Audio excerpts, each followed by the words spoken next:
Hello friends, പോപ്പീസുകളുടെ ഏറ്റവും പുതിയതിലേക്ക് സ്വാഗതം. നമ്മൾ പനങ്ങാട്ടിരി കൂത്താണ്ട വേലയും വെടിക്കെട്ടും കാണാമെന്നാണ്. അപ്പോൾ കൂത്താണ്ട വേലയിൽ രാവിലെ ഒരു 7-8 മണി ആയപ്പോഴത്തേന് ഒരു 100 എണ്ണം പൊട്ടിച്ചിട്ടുണ്ട്. അപ്പോൾ കൂത്താണ്ട വേലയുടെ വെടിക്കെട്ട് രാത്രി 9:30-ക്കാണ് പൊട്ടിക്കുന്നത്.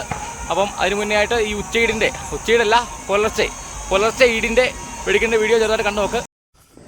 പാലക്കാട് നെന്മാറയ്ക്കും കൊല്ലങ്കോടിനും ഇടയിൽ സ്ഥിതി ചെയ്യുന്ന പനങ്ങാട്ടിരി കൂത്താണ്ട ക്ഷേത്രത്തിലെ കൂത്താണ്ട വേലയ്ക്ക് രാവിലെയുള്ള ഈട് കത്തിക്കാൻ വേണ്ടി പോവുകയാണ്.